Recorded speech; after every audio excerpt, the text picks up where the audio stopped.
Bienvenidos a otro blog corporativo de Norvento Energía. Soy Javier Serrano, doctor en Sistemas Electrónicos Digitales Avanzados e ingeniero aquí en Tech and Power. Y hoy, desde nuestra oficina de Madrid, hablaremos del papel que juega la electrónica en el sistema eléctrico de potencia, porque ante la creciente penetración de renovables en el sistema eléctrico, ha habido un desplazamiento del protagonismo de los sistemas electromecánicos hacia el control digital, y en este cambio de paradigma el convertidor y los algoritmos asociados son el sistema nervioso de esta nueva red, ya que sensorizan, procesan esos datos y actúan para controlar la dinámica del sistema eléctrico. Este mes exploramos cómo la electrónica no solamente conecta a la generación renovable, sino que define activamente el comportamiento dinámico del sistema, porque hoy la estabilidad ya no se hereda, se diseña, se programa y se adapta. Nos acompaña Santiago Cobreces, profesor de la Universidad de Alcalá de Henares y uno de los referentes en electrónica de potencia aplicada a sistemas eléctricos. Su trayectoria combina investigación y desarrollo en control de convertidores, estabilidad de técnicas avanzadas de control para integración de renovables, y su trabajo se sitúa en la intersección entre teoría de control, electrónica de potencia y operación en red, aportando una visión clave para entender el presente y futuro del sistema eléctrico. Santiago, bienvenido. Muchas gracias. Muchas gracias por tu generosa introducción. Y bueno, es un placer estar en esta casa y sobre todo que me entreviste uno de mis alumnos más brillantes de doctorado como eres tú. Pues muchas gracias por estar aquí hoy con nosotros, y vamos a comenzar por una realidad para ponernos en situación, porque en un sistema eléctrico dominado por convertidores, ¿cómo se define actualmente y formalmente el concepto de estabilidad? Debemos ampliar la clasificación de estabilidad más allá de los conceptos clásicos de sincronismo, frecuencia y tensión estables, un equilibrio de demanda y generación activa y reactiva, o tenemos que mirar más allá. Bueno, yo creo que lo que cambia en el sistema eléctrico, el hecho de que haya una penetración tan grande y creciente de convertidores electrónicos, no es tanto el concepto de estabilidad, sino la complejidad del sistema. Complejidad que aumenta por varios factores. En primer lugar, por el número de elementos activos que hay en él, complejidad por la heterogeneidad de los mismos, ¿vale? Estamos acostumbrados a un sistema eléctrico con pocos participantes y muy controlados, muy bien controlados, y ahora vivimos un pequeño mare magnum de elementos que funcionan de manera autónoma. Eso no cambia el concepto de estabilidad. Yo creo que el concepto de estabilidad dinámica del sistema eléctrico está muy bien definido, pero sí que cambia qué parámetros debemos observar en el sistema para garantizar no solo que sea estable, porque muchas veces no es solo un problema de estabilidad, sino de que esté correctamente amortiguado, que los transitorios sean convenientes y en general que el sistema se comporte de una manera correcta. Entonces no creo que sea tanto una cuestión de redefinir la estabilidad, sino de cómo observar el funcionamiento del sistema y qué pedir a estos nuevos elementos que conviven dentro del mismo. Sí, cambiar el punto de vista, ¿no? Claro. De qué observamos. Claro, es un sistema mucho más complejo. Entonces, digamos que teníamos un sistema de monitorización, control y un diseño adaptado a un sistema clásico, muy bien establecido, muy bien conocido, que ahora se está rompiendo. Entonces, yo creo que es eso lo que hay que redefinir. No tanto el concepto, sino cómo conseguirla. Sí, totalmente de acuerdo. Claro, eso nos lleva a la siguiente cuestión de que al cambiar el espectro de agentes que se introducen dentro del sistema eléctrico de potencia, hay una reducción de la inercia mecánica, porque pasamos de tener directamente unas máquinas eléctricas, unos generadores eléctricos, al convertidor electrónico, ¿no? Y esto cambia la dinámica del sistema. ¿Consideras que indicadores como la impedancia, ROCOF, margen de estabilidad, inercia virtual adquieren mayor relevancia en este escenario? Probablemente sí. De todas maneras, yo creo que bajo todo este conjunto de palabras clave que están tan de moda en estos días, hay un poco mezcla de ideas diferentes, ¿no? Por un lado tenemos la impedancia. La impedancia no es un indicador de estabilidad, es más bien una propiedad del sistema. que probablemente la podamos utilizar para hablar de la estabilidad, pero no es en sí mismo un indicador. El ROCOF, por ejemplo, pues es más un indicador en tiempo real del estado del sistema que se utiliza para monitorizarlo y para controlar protecciones del mismo. Y esos otros conceptos que hemos comentado, pues bueno, sí que son más indicadores de estabilidad relativa del sistema.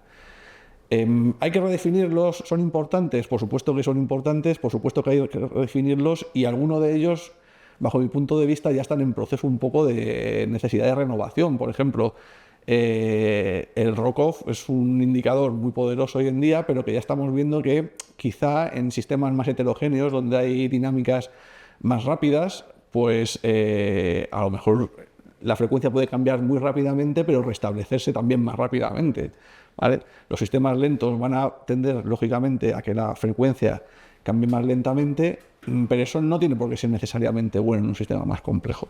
Claro. ¿Vale? Entonces, bueno, yo creo que son indicadores que están en continua revisión, en tanto que las propiedades del sistema que monitorizan pues están cambiando rápidamente. Sí, totalmente de acuerdo. ¿Y hasta qué punto esa inercia sintética que pueden aportar los convertidores de electrónica de potencia es un equivalente real con la inercia física que tienen las máquinas eléctricas? ¿Y en qué escenario deja de ser esto suficiente? O sea, bueno, esto es un concepto que está en plena discusión ahora mismo, ¿no? Yo creo que realmente existen razones objetivas para pensar que un convertidor no puede comportarse desde el punto de vista de la inercia como una máquina eléctrica, por múltiples motivos. El primer de ellos es que un convertidor está controlado por un algoritmo digital que tiene sus limitaciones temporales, sus limitaciones dinámicas. La inercia ya no puede ser instantánea, como sucede en un sistema electromecánico puro, ¿no? Entonces eso es una gran diferencia. También es una gran diferencia la capacidad de dar corrientes por encima del valor nominal que tienen las máquinas eléctricas. Eso es uno de sus grandes puntos fuertes. Y, por supuesto, el almacenamiento intrínseco de energía cinética que tienen las máquinas rotativas no lo tiene un convertidor. La cuestión es si esas limitaciones son relevantes desde el punto de vista de la estabilidad global. No. Y yo creo que pueden ser relevantes desde un concepto del sistema eléctrico moderno imitando el sistema clásico, el sistema que tenemos o del que venimos, pero quizá hay una manera de redefinir el funcionamiento del sistema eléctrico donde estas limitaciones intrínsecas no sean tan importantes. ¿Vale? Partimos de una tecnología diferente. Entonces. Partimos de una tecnología diferente y que probablemente haya que complementar y cambiar también un poco su filosofía. Por ejemplo, si queremos ser capaces de sostener la red en eventos de falta de generación en algún punto, etcétera, necesitamos que los convertidores tengan una reserva energética. Claro. Y eso va a cambiar cómo se fabrica el convertidor, cómo se equipan las plantas de generación y también cómo se teje el sistema económico alrededor de este sistema de generación. Claro, porque al final a lo mejor una planta fotovoltaica puedes tener tus convertidores para el control de esos paneles fotovoltaicos, porque necesitas a lo mejor un convertidor adicional que también controla el almacenamiento para poder aportar las funcionalidades que necesitan, ¿no? Efectivamente. Y además, claro, normalmente estamos acostumbrados a que los sistemas fotovoltaicos, como dices, trabajen entregando toda la energía que producen, porque desde el punto de vista de la rentabilidad económica es fundamental. Si queremos tener cierto backup energético para dar más estabilidad, bueno, pues habrá que arbitrar mecanismos no solo técnicos, sino también, no solo electrónicos, sino también de gestión del sistema que permitan esa flexibilidad. Como ya sucede en otros elementos generadores del sistema, por ejemplo, los ciclos combinados tienen ese tipo de capacidades. Totalmente.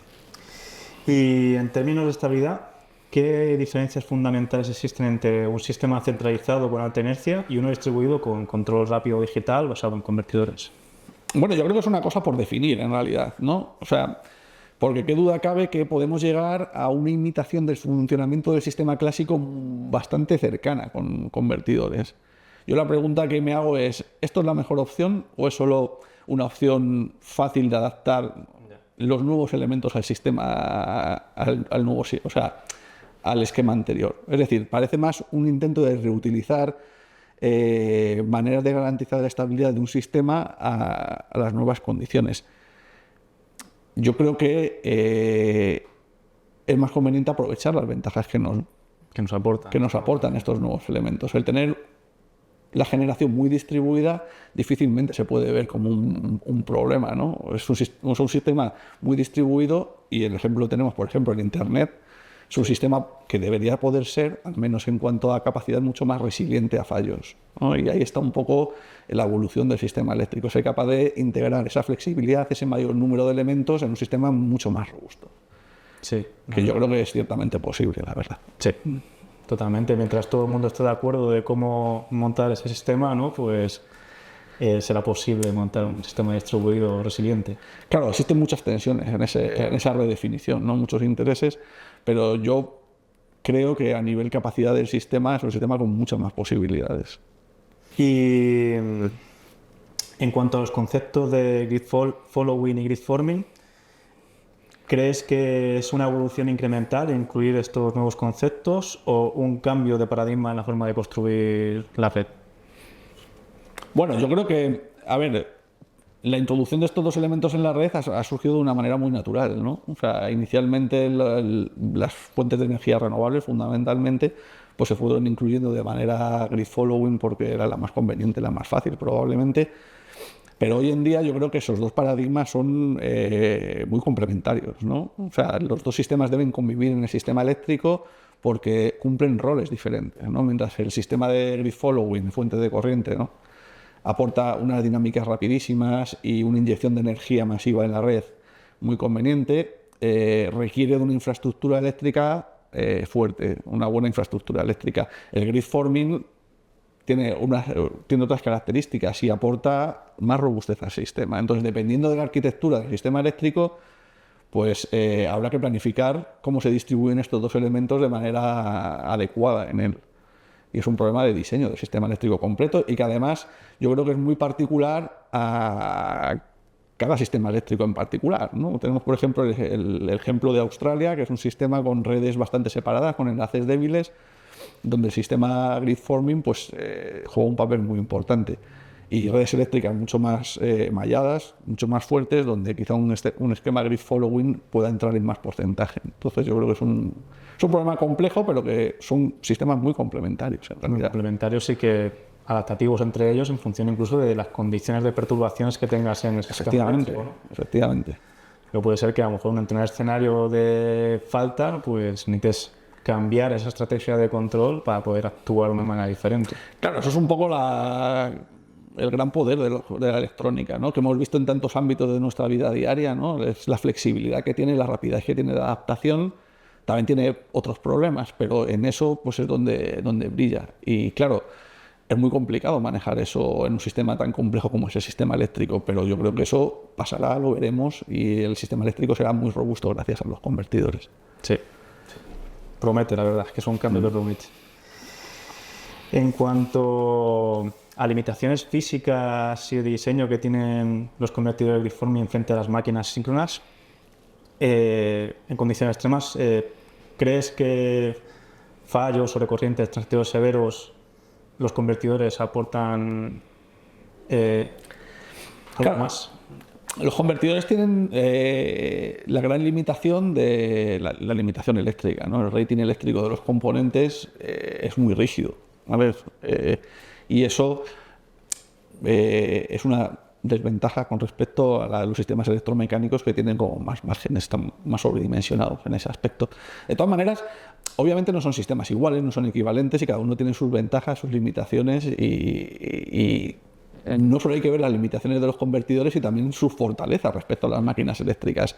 Una muy evidente, por ejemplo, es que una máquina eléctrica es un sistema muy pesado, diseñado para tener muy poco rozamiento, porque el rozamiento significa pérdidas, disminución de la eficiencia. En un convertidor uno puede amortiguar el sistema sin necesidad de que eso se traduzca en pérdidas energéticas, y yo creo que eso es una capacidad que tienen los convertidores muy importante a nivel de dar estabilidad al sistema eléctrico completo. Es decir, somos capaces de amortiguar, de subir el rozamiento del sistema sin que eso implique pérdidas energéticas, cosa que en el mundo de las máquinas eléctricas no es posible. Sí, cierto. Y desde el punto de vista de control, ¿qué estrategias de grid forming crees que están presentando mayor robustez? El Virtual Synchronous Machine, también conocido como Synconverter, el Drup avanzado o un control basado en osciladores. Bueno, A ver, sin ser un gran experto en todos esos métodos que me comentas, ¿vale? Yo creo que en lo fundamental pueden llegar a ser más o menos equivalentes, ¿vale? No creo que sea... O sea, no creo que la estabilidad de un sistema con integración de ese tipo de convertidores dependa de usar un método u otro, porque son sistemas con con un enfoque más o menos parecido, ¿vale? Quiero pensar y creo que el cómo funciona un sistema eléctrico con una integración de sistemas grid-forming va a depender de la capacidad de los estándares, operadores, normativas, procedimientos de operación, de crear un marco de funcionamiento simple de entender, simple de implementar, una normativa que lo cubra y que dé lugar a test de equipos que sean fácilmente aplicables a equipos comerciales. Digamos que es un ecosistema donde hay un montón de fabricantes fabricando básicamente el mismo elemento en diferentes formatos, y entonces hay que llegar a un acuerdo sencillo, de tal manera, usted compórtese de esta manera, y sabiendo que usted se comporta así, el sistema va a funcionar bien. No tanto de que sea una técnica de control en particular u otra. Sí, porque al final muchas de ellas con una parametrización concreta son equivalentes. Claro, no te lo podría decir porque no soy un gran experto en esas técnicas, pero ha pasado tantas veces en otras parecidas que probablemente yo me inclino a pensar que sí. Que puede pasar. Sí. Y cuando múltiples convertidores interactúan en esta red, aparecen fenómenos que pueden ser no triviales. ¿Qué tipo de inestabilidades emergentes se están observando en la práctica en cuanto a oscilaciones, interacciones de control, resonancias? Bueno, yo creo que es una extensión natural de las que ya teníamos. O sea, digamos que en el momento que conectas un sistema dinámico con otro sistema dinámico, se genera un sistema dinámico de orden superior, ¿vale? Y entonces, pues ambas dinámicas se empiezan a mezclar y el resultado pues puede ser estable, inestable, puede ser estable, poco amortiguado, muy oscilante, etcétera. Y ya las veníamos sufriendo, desde la concepción de un sistema eléctrico puramente electromecánico, ¿vale?, donde ya pues los generadores síncronos pues interactuaban en cierto rango de frecuencias porque su dinámica es lenta, ¿vale? Sí. Ahora que estamos incluyendo convertidores, pues ese convertidor nuevo va a interactuar con la dinámica lenta de los generadores síncronos que ya existen en la red, y si conectamos varios convertidores, pues van a empezar a interactuar también entre ellos en bandas de frecuencia más elevadas. Y, por ejemplo, pues recuerdo perfectamente la última parte de tu tesis doctoral, donde estudiábamos la interacción que había entre un convertidor controlando una turbina doblemente alimentada con la red eléctrica y con la línea de conexión con compensación seria. Donde ahí se veían todas las interacciones a la vez. Entonces yo creo que es simplemente una extensión dinámica de lo que ya viene sucediendo desde hace muchos años y que reflejan tantos textos pues de control y estabilidad del sistema eléctrico. Sí, sí, totalmente cierto. ¿Y es viable pensar en una red donde la estabilidad global emerja de la coordinación local de convertidores sin una referencia síncrona dominante? Hombre, estoy convencido de que sí. ¿Por qué estoy convencido de ello? Porque tenemos ejemplos prácticos donde eso sucede. No ejemplos tan grandes como el sistema eléctrico español, pero sí que tenemos sistemas aislados sostenidos puramente con convertidores, por ejemplo los que fabricáis y diseñáis vosotros, ¿vale? Norberto, sí. Claro, el conseguir esto enfrenta retos de muy diferente naturaleza, muchos de ellos que son complicados y que habrá que afrontarlos y resolverlos de la mejor manera posible. Retos que vienen sobre todo del tamaño del sistema, de las características propias y la complejidad propia del sistema, y de la heterogeneidad de los elementos que lo conforman. Por eso es muy importante trabajar en un nivel normativo del sistema, en una estandarización. ¿Cómo se deben comportar esos elementos para que eso funcione? Y la importancia que comentabas antes, ¿no?, de un buen diseño del sistema eléctrico completo, ¿no?, de como comentabas, claro, de cada elemento, cada agente esté bien sincronizado con el resto en términos de qué aporta quién, ¿no? Bueno, y por supuesto, desde el punto de vista porque me has preguntado por un sistema 100% renovable. ¿Sí? Aparte de la estabilidad eléctrica pura, también tenemos la estabilidad energética. Necesitamos garantizar que siempre hay recursos para alimentar el sistema. Claro. Entonces habrá que proveer al sistema de elementos de almacenamiento necesarios, interconexiones. Las interconexiones internacionales van a jugar un papel mucho más importante del que ya juegan. ¿Por qué? Pues porque al ser un elemento distribuido y poco predecible en algunas circunstancias, pues necesitamos otros elementos, aprovecharlo allá donde lo haya, ¿no? Sí. la comunicación, la capacidad de comunicación entre el operador del sistema y los elementos generadores, muy importante. Esa comunicación tiene que ser más rápida, más fluida, más eficiente y llegar a controlar los elementos de manera más precisa. Yo creo que eso es un aspecto donde hay mucho margen de mejora ahora mismo. Sí, es un reto adicional, sí, que suma este nuevo paradigma de más convertidores en la red. Sí. Si la estabilidad es un concepto que se puede programar, se hereda de cómo se han programado los controladores de los convertidores. ¿Cuáles son los límites actuales del control digital en convertidores en términos de latencia, precisión, robustez?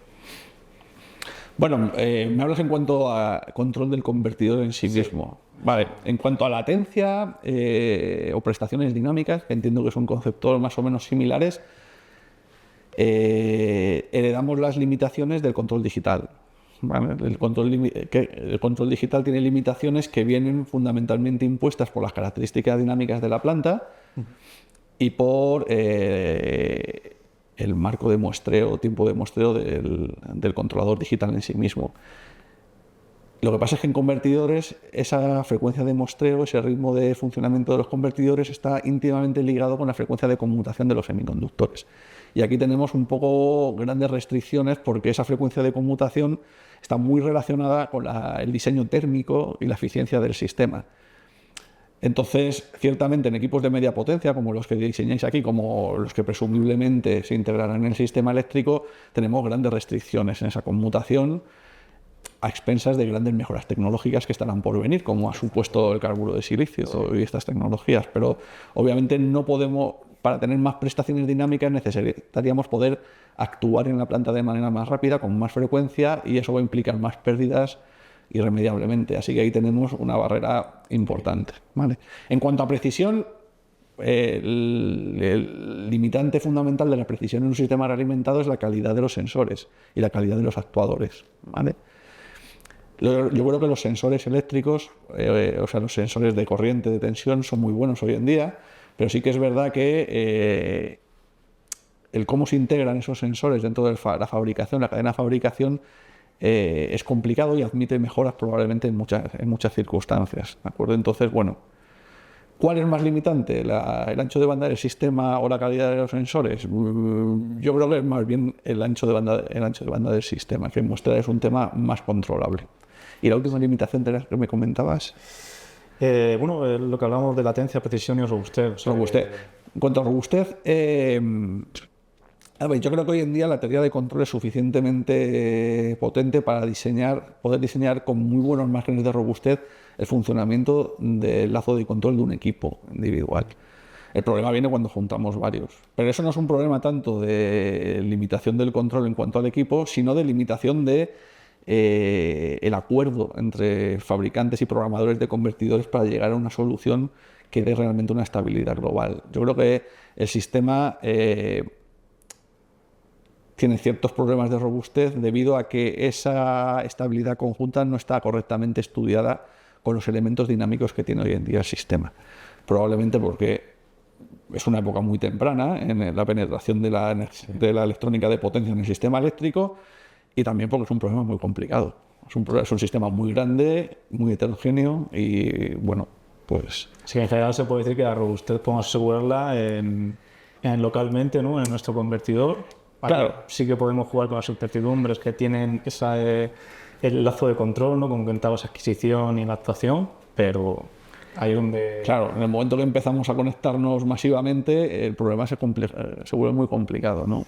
A medida que es más grande, pues más complicado, como en cualquier sistema distribuido. Pero simultáneamente más oportunidades ofrece. Sí, totalmente. Es cierto. ¿Y qué papel juegan los modelos del sistema? Por ejemplo, utilizar digital twins, estimación de estados, modelos reducidos, en este diseño del control de los convertidores. Bueno, yo creo que la estimación del estado interno del sistema es un campo que está creciendo mucho. Ha pasado de ser un algoritmo que permitía ahorrarse dinero en sensores o que se usaba para permitir el fallo de sensores sin que fallara catastróficamente el sistema, a ser un apoyo muy poderoso para uno de los problemas que tiene la electrónica, que es su fiabilidad individual, ¿no? Los módulos semiconductores son sistemas que fallan y que son causantes de pérdidas económicas en los parques generadores, etcétera. Entonces yo creo que es muy importante, es un área de investigación muy creciente, ¿no? El ser capaz de estimar cuál es el estado del sistema con el objetivo de ver si está cercano al fallo, si hay que hacer una operación de mantenimiento, etcétera, etcétera. Y en ese sentido yo creo que se está utilizando mucho. Sí, es cierto que el uso de digital twins para la monitorización del estado de los semiconductores o para el estado general de otros componentes del convertidor se ha vuelto muy interesante. También a nivel de gestión del sistema eléctrico yo creo que se utiliza mucho. Sí. Ver cómo está el sistema en cada punto y qué operaciones tomar en cada... Pero es totalmente cierto que lo importante es tener un buen modelo de sistema para diseñar correctamente, ¿no? Claro, la calidad del estimador viene de la calidad del modelo que tengas. Eso es... Si te falta algo en el modelo... Eso lleva siendo verdad desde el principio de la estimación de estado. Sí. Eso totalmente de acuerdo. Bueno, ¿y cómo cambia la filosofía de operación del sistema cuando las decisiones se desplazan desde la física a estos algoritmos distribuidos? Hombre, yo creo que cambia completamente, ¿no? O sea, yo creo que cambia mucho, sobre todo como hemos dicho antes, ¿no? En la complejidad del sistema. El hecho de tener un montón de elementos implica un diseño previo mucho más concienzudo, ¿no? Por así decirlo. Hay que ver cómo se deben comportar, llegar a un acuerdo de mínimos, ¿no? Es decir, cada convertido tiene que hacer esto bien, de tal manera que sabemos que cuando juntemos 10.000 como él, esto se va a sostener, ¿no? Y eso antes era un problema complicado, pero un problema donde había muchos menos actores y con un comportamiento mucho más predecible. Ahora hemos subido mucho el número y encima cada convertido se comporta un poco como lo ha programado su programador y ahí hay una gran variedad de... Esto es como, por ejemplo, el caso, ¿no?, de los Power System Stabilizers, de los generadores tradicionales, que ahora ya están incluidos en un algoritmo dentro del controlador. Dentro del propio controlador. Un elemento que eléctricamente está modificando el comportamiento de... Efectivamente. Y además hay que pensar que estos nuevos elementos electrónicos con grandes prestaciones dinámicas pueden ayudar también a solucionar problemas del sistema previo, ¿vale? Por ejemplo, esa estabilidad, eso se puede conseguir con estos elementos. Son elementos muy flexibles y muy potentes en ese aspecto. Entonces, claro, desde el punto de vista de gestión del sistema, eso genera problemas derivados de la complejidad. Pero eso no debe evitarnos ver que las posibilidades son mucho más altas. Sí, totalmente. Bueno, ¿y qué retos existen para escalar estos modelos de control a sistemas eléctricos completos con miles de convertidores operando simultáneamente? Bueno, yo veo retos de toda índole, la verdad. Veo retos en cuanto a la complejidad del diseño de la arquitectura completa del sistema, ¿vale? Hablábamos antes de la complementariedad de los sistemas grid following y grid forming. Eso habrá que definirlo, dónde se conecta, cuándo se conecta, si hay alguno que tiene que comportarse de manera dual, como decías, ¿no? La arquitectura del sistema es uno de los grandes retos, el control del sistema centralizado, ¿no? ¿Cómo va a controlar el operador de red ese sistema tan vivo y tan flexible, ¿vale? Las comunicaciones también hablábamos antes de ello, ¿no? Necesitamos se comparte. Claro, qué información recibe el operador, cómo se comunica, a qué velocidad, qué es capaz de controlar de los equipos que generan o que compensan algunos elementos algunos parámetros del sistema, ¿vale? Incluso también a nivel económico, ¿vale? Tenemos un montón de elementos nuevos que ya no se les pide o ya no se les permite solo entregar toda la energía que producen, sino que probablemente haya que dar cabida a que esos elementos presten soporte al sistema en caso de emergencias, ¿no? Son sistemas que pueden reaccionar en milisegundos y pueden ser muy útiles, pero claro, eso implica tener equipos que no están generando el máximo o que no están generando nada, tener equipos de almacenamiento que son muy caros. ¿Cómo se mezcla todo eso, ¿no?, en la gestión económica del sistema de red? Es un problema muy complicado y es un reto. Sí. Y mirando al futuro, ¿qué combinación de tecnologías utilizando gridforming para almacenamiento, con ese control distribuido. ¿Consideras imprescindible para garantizar la estabilidad en sistemas 100% renovables? Sí.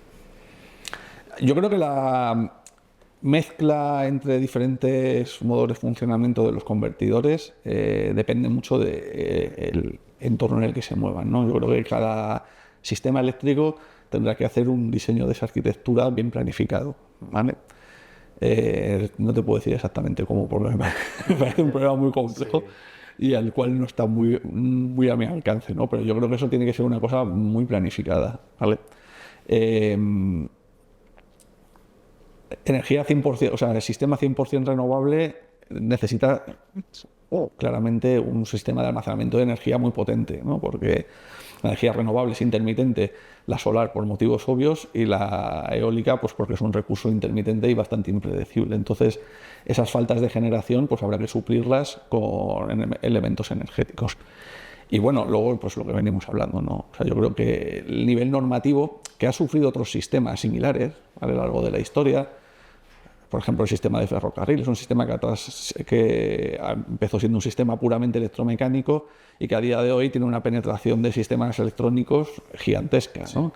Experimentó sus problemas en los años 90 y se solucionaron. ¿Cómo se solucionaron? Pues estableciendo pautas de comportamiento para los elementos que compartían catenaria.